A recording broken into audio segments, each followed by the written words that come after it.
Hi, I'm Dennis Nally, Chairman of PricewaterhouseCoopers International.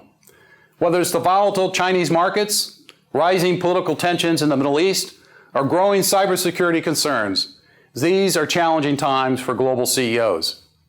In PwC's 19th Annual Global CEO Survey, more than 1,400 CEOs shared their views on the global economy, business strategies, and their company outlook. And it's no surprise, their outlook is increasingly pessimistic. Only 35%, that's right, only 35% of the CEOs are very confident their company's revenues will grow in the next 12 months. And that's down from 39% last year. They also share a similar concern about the global economy. Only 27% believe there will be an improvement in the year ahead. And this is down from 44% just 2 years ago. One would have hoped that since we're in 2016, now 8 years since the financial crisis, that we would be witnessing a much different trend.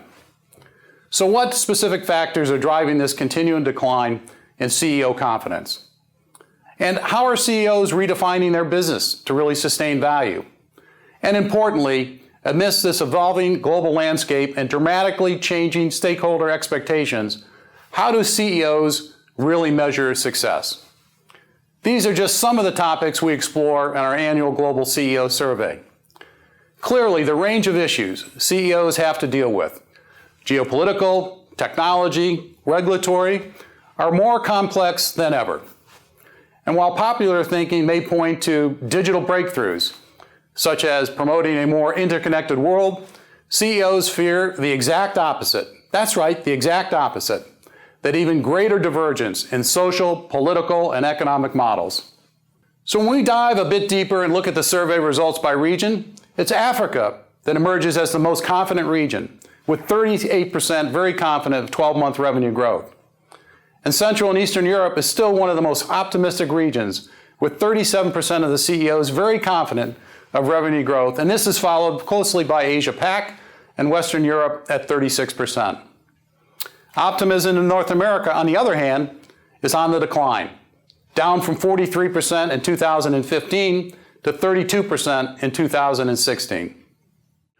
So when we ask CEOs which country outside their own will be the most important for their overall growth prospects, the United States maintains its lead, with 39% of the CEOs naming it as a top 3 choice, alongside China, named by 34%, and Germany at 19%.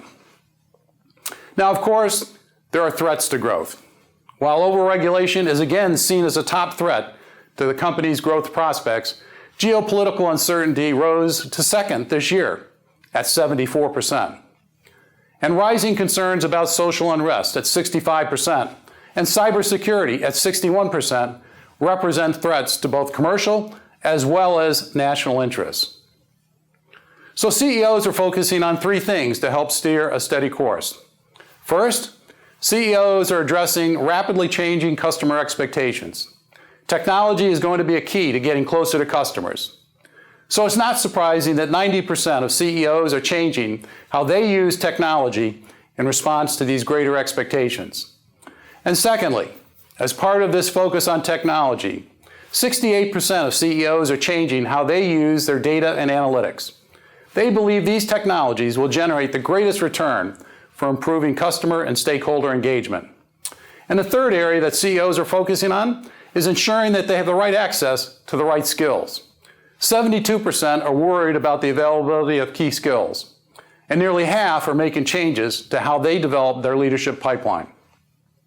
So in closing, CEOs recognize the need to measure success differently. 76% said that business success in the 21st century will be defined by more than just profit.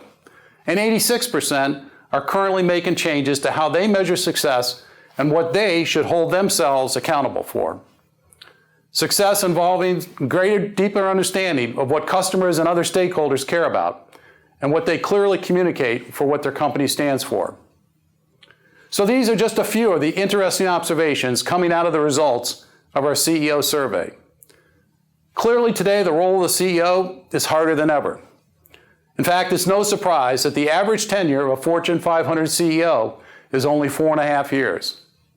Yet despite the vast range of challenges they face, many CEOs are successfully navigating their companies through these complicated times and meeting and even surpassing stakeholder expectations.